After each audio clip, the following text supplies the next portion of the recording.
Hola, hola amigos de País Lobo, Radio Mía y Radio La Mega. Soy Rocío Cambra y esto es un nuevo Política Podcast día viernes. Este viernes nos toca con el doctor Alejandro Caroca. ¿Cómo está, doctor? Alejandro. Muy bien, Rocío, ¿cómo estás tú? Bien, lista y dispuesta para seguir conversando. Bueno, yo creo que el tema es la cuenta pública, esta cuenta pública que bate récord en tiempo, que yo creo que nadie la alcanzó a ver completa, a no ser de las personas que estaban ahí, porque por lo menos entre todos, y le preguntaba también antes de empezar si es que la había logrado ver, pero más de 3 horas, 3 horas 40 minutos fue lo que Bueno, duró esta cuenta pública. así es, bueno, de hecho hubo varios de los asistentes que no se quedaron hasta el final, que se fueron retirando antes de tiempo. Yo creo que en el tema del tiempo, ¿ya? Tiene que ver un poco con justamente lo que son las comunicaciones, en el sentido de que uno ya ha ido aprendiendo que mientras más tiempo se extiende uno, ¿ya? Más difícil es captar la atención del público. Así que desde ese punto de vista, lo ideal son tratar de tener justamente cuentas públicas. Hay que recordar que la mayoría de los directivos de instituciones públicas tienen que dar estas cuentas todos los años, y fíjate que cada vez más lo que uno ha ido viendo es que son cuentas públicas con bastante imagen, ¿ya? O sea, hay un apoyo audiovisual importante, y en lo cual se va quedando en los temas más bien concretos, en los que más le interesan al público que está escuchando, y que tiene que ver con que la información llegue. Sí, bueno, esta no tenía apoyo audiovisual realmente. Sí, los momentos que yo escuché y después de los análisis, porque ayer hicimos un programa especial con Alicia y Nicolás. Ujú. Terminando la cuenta pública, estuvimos conversando y analizando algunas cosas. Por ejemplo, el tren, nos contaba Nicolás, que es poco factible que eso llegue, pero también viendo que en la noche hubo como un resumen de que 20 minutos, que también se puede ver en el Twitter de Presidencia, donde él analiza también como los principales puntos en los cuales quería que la ciudadanía se quedase. Que también es una de las cosas, o sea, 3 horas 40 te demoras, ¿cuánto es lo que efectivamente te quedas tú como auditor después de estar escuchando tanto rato? Eran 77 páginas, nosotros con Alicia también teníamos el libreto, podríamos decir, el Ujú. discurso completo, y íbamos analizando algunas cosas en las cuales decíamos, ¿es verdad o lo dijo o se equivocó? Por ejemplo, había una, te cuento Alejandro, que decía, queremos que al final era, queremos que las mujeres no sean, la igualdad no sea una frase, sino una realidad, que era lo que decía el texto, El texto y pero él se lo dijo dijo al revés. totalmente al revés, lo dijo al Sí. revés y se Bueno, viralizó. fíjate que una de las cosas interesantes que yo creo que en estos tiempos ocurre sobremanera, tiene que ver con cómo me entero yo de la información, ¿ya? Y estamos hablando de información relevante como esta. Hace unos años atrás, te voy a contar una experiencia personal, eh, dije, no quiero saber más de malas noticias, ¿ya? No quiero saber más de lo que está pasando en el país, me voy a dedicar simplemente a mi metro cuadrado. Y estuve durante un año en que no leí ni un periódico, ni en forma física, ni en forma virtual. No vi las noticias, ni en forma física, ni en forma virtual, YouTube, lo que sea. Esto fue poco antes de pandemia. Y durante un año, ¿cuál era la idea mía? Era quedar exento de toda la toxina, digamos, ambiental. Y ocurrió un fenómeno que para mí es muy decidor. Como me gusta conversar, discutir los temas, me di cuenta que cuando se trataba algo de política, estaba al tanto de lo que estaba ocurriendo, ¿ya? Cuando se trataba algo, no sé, de salud, también estaba al tanto. Y la verdad es que revisando para atrás, es imposible no estar al tanto porque post estos canales formales, hay tanto canal informal, tanto el pasillo, con el único, tal vez, salvedad, que te quedas con una versión que no necesariamente es la correcta. Por lo tanto, la Mm. gente, yo creo que hoy día se está informando cada vez más, como dicen por ahí, con los comentarios de pasillo, ¿ya? Y eso, sin lugar a duda, encierra un riesgo comunicacional tremendo, porque alguien que tenga intereses populistas, que de alguna manera tergiverse la información, y que tenga habilidades comunicacionales, puede, sin lugar a duda, dejar entablado un mito, digamos, un mito desde el punto de vista de de que ocurrió tal cosa o se dijo tal cosa, y eso sin lugar a duda yo creo que encierra un riesgo y que es inherente a las características que hoy día tiene nuestra población, que hoy día, para ser franco, la gran mayoría de las personas no quiere escuchar temas políticos largos, menos pelea, que es lo que hoy día vemos Mm. permanentemente.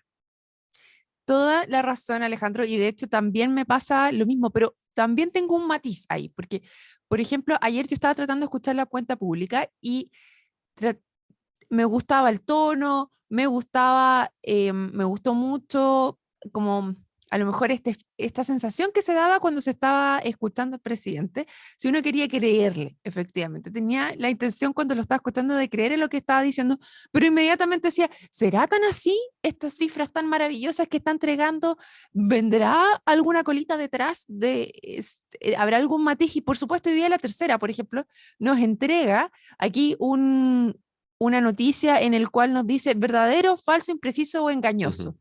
Y obviamente lo primero que nos muestra es uno que nos dice nuevos recintos penitenciarios. Una de las noticias que hice desde el 2012 no se construyeron cárceles en Chile. Esa fue una frase del presidente. Sí. Y de Martínez te pone una frase roja que te dice falso durante el periodo mencionado por el mandatario, es decir, del 2012 al 2023, los antecedentes de los ministerios de Justicia y Obra Pública muestran que sí hubo construcción de penales.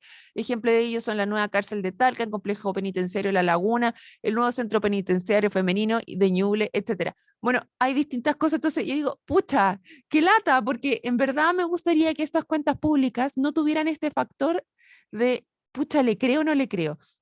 Ayer con Alicia y con Nicolás, yo venía en un sentido de decir, ya, vamos a analizar esto, escucho cosas buenas, que efectivamente una idea de querer conversar, de querer llegar a acuerdos, de reconocer que hay un trabajo que no parte con este gobierno, sino que viene de antes, que esto es un trabajo mancomunado. Me dicen, sí, pero en verdad lo que está diciendo no tiene ningún sentido. Por ejemplo, con el tren que habla acá en nuestra zona, de aquí, en el corto plazo, él señalaba que podía haber un tren desde Yanquihue hasta La Paloma. Y Nicolás Céspedes, que fue Seremi de Transporte, me decía, bueno, pero es que ahí hay que cambiar todos los durmientes, hay que hacer un plan, o sea, mínimo 5 años que estamos hablando de esto. Entonces, y digo, pucha, qué lata no poder creerle a la primera fuente tampoco. Bueno, respecto al tren, nosotros estuvimos, digo nosotros, estamos hablando de otro programa de radio, Melaten, El Conquistador. Yo diría que hace un mes y medio atrás tuvimos a Carlos Plas, ¿ya? Quien estaba de alguna manera liderando un proyecto local acá con un grupo privado justamente para poder habilitar la operación de un tren, ¿ya? Que iba a hacer entre Frutillar y La Paloma, ¿ya? O Puerto Octay y La Paloma, que era muy interesante el modelo. Era un tren que básicamente tenía un par de salidas y un par de llegadas, en el fondo hacía la misma ruta, y que se puede ocupar con fines turísticos y también con fines de desplazamiento de la gran cantidad de personas que tanto en Puerto Varas, Yanquihue, Frutillar, son ciudades de alojamiento, pero que trabajan finalmente en Puerto Montt. Entonces, tenía un montón de beneficios, pero no tuvo tampoco la acogida esperada, digamos, como para que fructificara, pero sin lugar a dudas es una necesidad tremenda desde todo ámbito de vista. O sea, cuando uno le toca viajar y ver el desarrollo que todavía tiene el tren en un montón de otros países, la verdad es que uno mira con envidia lo que ocurrió acá. Y recordemos que todavía está ahí en La Paloma la estación de trenes que nunca funcionó. Bueno, eso le decía Nicolás. Además, hay algunas que están destruidas, hay gente que está viviendo cerca de las vías del tren, ¿quién los va a sacar ahí? Entonces, es bastante complejo. Hay Mm. otro punto en particular que pone que dijo el presidente respecto a las listas de espera, y aquí a lo mejor nos puedes ayudar un poco más, porque dice que la cifra, o sea, la frase fue, durante el primer año de gobierno redujimos 32,7% la mediana de tiempos de espera para cirugías. Aquí la tercera lo cataloga como engañoso. y se refiere a el médico y director del Programa de Salud y Bioética del Instituto Res Pública, Jorge Acosta, afirma que el indicador estadístico usado por el presidente Boric en su discurso no es el adecuado. El mandatario, al referirse a temas de salud, dijo que durante el primer año de gobierno redujimos, bueno, ya lo había mencionado, 32,7% la mediana de tiempos de espera para cirugías. Acosta cuenta que anteriormente para hablar de tiempos de espera se utilizaba el promedio. Sin embargo, las autoridades actuales usan la mediana, es decir, la cifra que está en el medio de una serie de datos. En este contexto, el también asesor médico del Instituto de Políticas Públicas de Salud de la Universidad de San Sebastián lo explica de la siguiente manera. De acuerdo a los datos del gobierno, hay 305.000 personas esperando una cirugía a finales del 2023. De este registro, 163.000 casos nuevos, es decir, 53% del total de casos. Y como es más de la mitad, evidentemente la mediana va a ser representada por un número menor de 365 días, porque son personas que entraron hace menos de un año. Asimismo, agrega que el otro 47% de los casos tiene un promedio de espera de más de 900 días.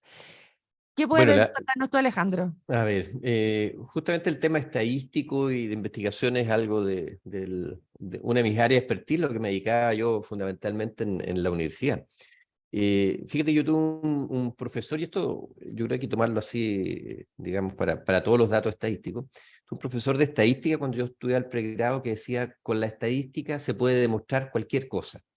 Desde el punto de vista de que yo puedo tomar una serie de diferentes indicadores y con estos indicadores poder responder una pregunta que a lo mejor es bastante más amplia, es decir, ¿estoy mejorando o estoy empeorando? Sin lugar a duda, cuando tenemos un periodo y un proceso post-pandemia en que los puntos de comparación son, por un lado, bastante menores, acá hay que recordar que en pandemia la actividad quirúrgica disminuyó notablemente, o sea, estábamos en una situación bastante crítica. Se hicieron menos cirugía. Básicamente nos quedamos con la cirugía más bien GES, las urgencias, ¿ya? En eso hay que resaltar el esfuerzo tremendo que hicieron justamente todos los profesionales de la salud, que tuvimos los servicios de urgencia a tope con COVID, pero al mismo tiempo logrando responder a la mayoría de los problemas. Por lo tanto, la base de comparación siempre es una base en la cual debiéramos hacer las cosas mejores post pandemia. Ahora, lo que tú dices es muy cierto. Al entrar un número importante de nuevos pacientes, cuando yo calculo la mediana, ¿ya? Es difícil explicarlo, pero alguna vez tú has escuchado lo de la curva Gauss, ¿no es cierto? Por supuesto. Bueno, la Para curva los que Gauss... para las que nos están escuchando por la radio, por favor, pueden googlearlo o ver como un sombrerito al revés, como el sombrero Exacto. La curva Gauss de es una curva que no se da nunca en la realidad, en la naturaleza, que es, viene esta curva, baja, ¿ya? Posteriormente, y al medio está el promedio, ¿no es cierto? ¿Ya? correcto. En la parte más alta de la curva, si yo trazo una línea hacia abajo, está el promedio. Cuando esta curva es simétrica, ¿ya? Efectivamente, el promedio coincide con la mediana. ¿Qué es lo que es la mediana? Es si yo hago una fila con todos los casos, el caso que está en la mitad, ¿ya? Entonces, cuando esta curva es simétrica, me coincide el promedio con la mediana. Cuando la curva no es simétrica, es decir, en vez de ser un sombrerito, sube y se demora en bajar por algún motivo, ¿ya? Se me desplaza la mediana, ¿ya? Entonces, dependiendo cuando entren estas personas a lista espera, ¿ya? Si entraron todas en pandemia, ¿ya? La curva se me desplaza en este caso a la izquierda y mi mediana me va a entregar más mala información. Si los nuevos pacientes que entran a esto, al calcularlo como mediana, son post pandemia, post este último periodo, me ocurre el fenómeno inverso, que la mediana se me desplaza hacia la derecha y pareciera ser que las circunstancias van mejorando. Yo creo que lo importante siempre en investigación y en estadística es comparar las mismas cifras, la misma metodología de un año con otro. Claro, bueno, de hecho, reglón seguido dicen en la tercera, por eso el especialista explica que si comparan los promedios, la reducción de los tiempos de espera es menor. El año pasado la mediana de espera para una intervención quirúrgica era de 490 días, mientras que ahora es de 330, provocando la disminución de 32,7%, mientras el promedio de espera del 2022 era 604 días y ahora es 15 días, lo cual configura una baja de 14,7%. Sí. Es decir, Ahora, en ambos ahora casos vemos cabe, una sí, baja. sí. Bueno, yo creo que la población siempre está acostumbrada a lo mismo en el tema político, que se busca cuál es la mejor forma de entregar, digamos, una información y deja, podríamos llamar lo que es el digerir las cifras al público que no tiene necesariamente las capacidades, la gran mayoría. Ahora, sí, yo quiero señalar que si bien es cierto, las listas de espera siguen siendo grandes, post pandemia se está haciendo un esfuerzo notable, tanto público como privado. Están las compras de servicios que se están haciendo tanto desde FONASA, desde los hospitales, y se está haciendo un esfuerzo muy grande. Yo diría que en el tema salud, y probablemente lo que siente la población, tal vez una de las cosas que falta más, ¿ya? Por echar mano a esto, tiene que ver con el acceso, ¿ya? El acceso y la oportunidad. Me explico. De repente hay una demora, ¿ya? En el paciente, por ejemplo, que tiene un problema, en que recibe una hora en un determinado CEFAM, pide algunos exámenes, vuelva al control, ¿ya? Y después de eso una interconsulta al hospital respectivo. Ese periodo es un periodo, sobre todo en los temas oncológicos, enfermedades graves, que es bastante vital, porque digamos, posibilita que entre antes a esta lista de espera. Entonces, cuando hablamos de lista de espera, estamos hablando del periodo postdiagnóstico, ¿ya? Y hay que también tener una visión prediagnóstico. Lo que sí hay regiones, no las vamos a mencionar, o servicios de salud, que la verdad es que disponen de una cantidad de metros cuadrados, de especialistas mayor que la que nosotros tenemos, ¿ya? Acá en el sur, y que uno ve efectivamente que hay, digamos, listas de espera muy pequeñas, ¿ya?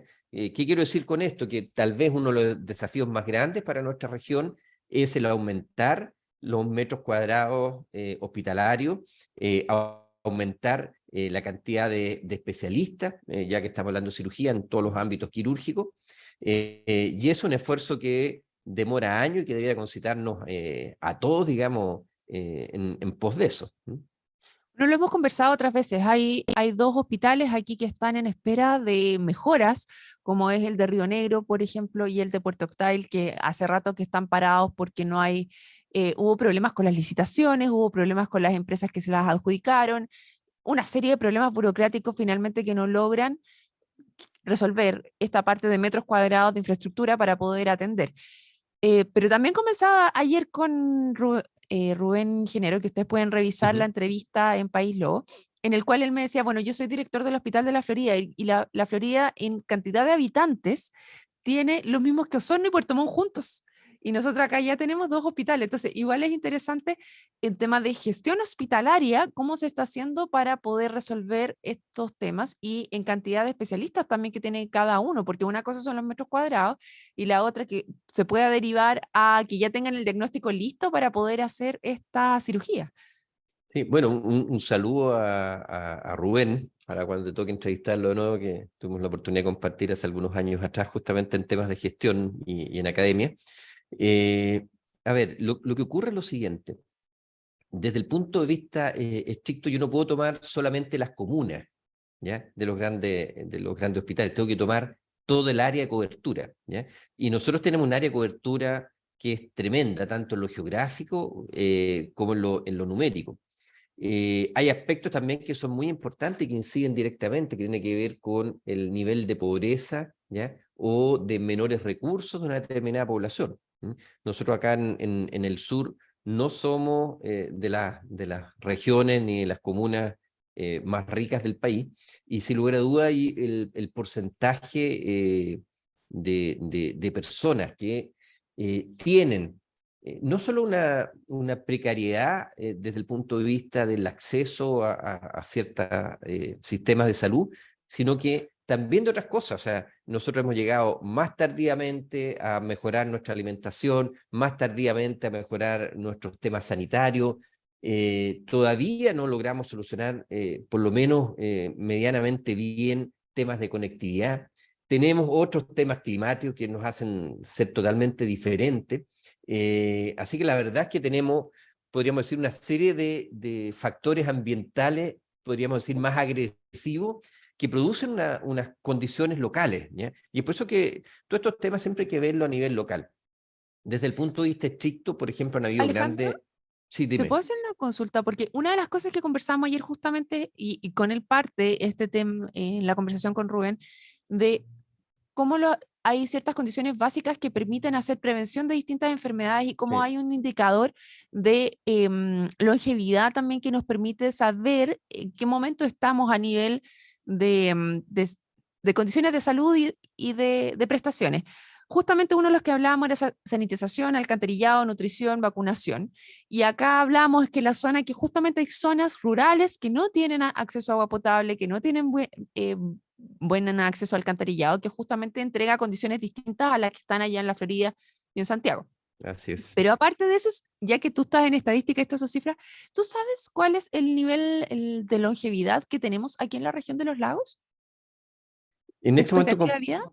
sí, en este momento comparativamente a lo largo del país no lo tengo, ¿ya? Ya. Desde el punto de vista de lo que es digamos, la expectativa de vida, ¿ya? Sigue estando la mujer con 1 o 2 años por sobre el varón, ¿ya? Y nos estamos acercando rápidamente a los 80 años. Ahora, no tengo la cifra exacta en estos Mm. momentos, pero se observan diferencias en longevidad dependiendo de la región donde uno está. Y A no es eso solo, iba, sí. sí, y no es solo un tema climático, ¿ya? Acá lo que tú has señalado es muy cierto. Acá hay temas culturales, hay temas del agua potable que tú señalas, temas del alcantarillado, temas de educación. Acá hay que pensar que nos cuesta mucho más a nosotros, no solo llevar eso, sino que, por ejemplo, llevar la educación, ¿ya? Que Y la otra de las educación son, cosas, son normas sanitarias, son normas personales, hay un montón de cosas. claro, y las otras cosas que me imagino también es, por ejemplo, lo que conversábamos después, o sea, una vez que esto está resuelto, también tienes estas enfermedades que se le llaman, él me decía, que mal llamadas se llaman crónicas o no comunicables. ¿Y cuál es el nivel de control que tienen nuestros adultos mayores o nuestra población en general aquí en la región respecto a tener controladas estas enfermedades y que efectivamente puedan convivir con ellas por más tiempo y de mejor forma? Si es que no tenemos buen acceso, buena comunicación entre los distintos lugares para poder tenerlas a raya finalmente.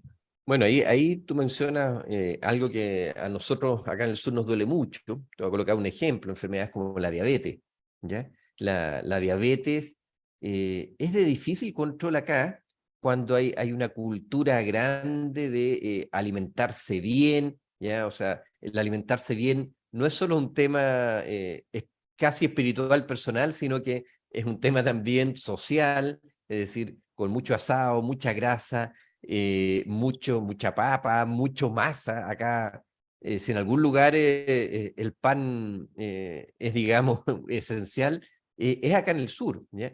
Eh, Acá no, la gente sigue consumiendo, por ejemplo, azúcar en grandes cantidades, ¿ya? Tú no tienes, tú cuando te acercas a la zona central, eh, puedes observar, ¿ya? Yo no tengo datos concretos, que de alguna manera hay una podríamos decir, una conciencia mayor respecto a las cosas que son dañinas. Por ejemplo, las bebidas dulces. Tú te encuentras acá con que te hago la siguiente propuesta: busca en un supermercado bebidas retornables, no con plástico desechable, ¿ya? Y que tengan 0 azúcar. Cuesta encontrar, prácticamente no hay. Y no es porque la empresa esté en contra de la salud o las distintas cadenas de supermercados, sino porque la gente sigue prefiriendo acá la bebida desechable, que compra una, ¿ya? Que tenga azúcar, ¿ya? Y eso no lo ve a diario. Y todo ese nivel cultural, el cual no hemos incidido, es el que de alguna manera favorece enfermedades como la diabetes. Pero más aún, lo que nos ocurrió en pandemia va a ser que las consecuencias de enfermedades como la diabetes y la hipertensión arterial aumenten notoriamente en los próximos años. ¿Por qué razón? Porque en pandemia tuvimos mucha gente diabética que dejó de ir a controles, o también, no le echemos la culpa a ella también, o también nuestros sistemas de control en centros de salud familiar, en consultorio, restringieron dramáticamente las horas de atención, ¿ya? Y son personas que también tuvieron menos cantidad de medicamentos, menos cantidad de insulina, porque no existían estos controles ni estos retiros de medicamentos. Ese daño de 1 año o 2 años en la terapia de estos pacientes lo vamos a ver reflejado, por ejemplo, el caso de diabetes en más personas, fíjate lo dramático, más personas que van a tener problemas visuales, problemas renales, más insuficiencia renal, más necesidad de diálisis, más problemas vasculares, más infartos. O sea, es una cadena que partió con la pandemia y que tenemos que rápidamente hacernos cargo de ella, porque si no vamos a ver consecuencias que nos va a costar, digamos, tratar posteriormente.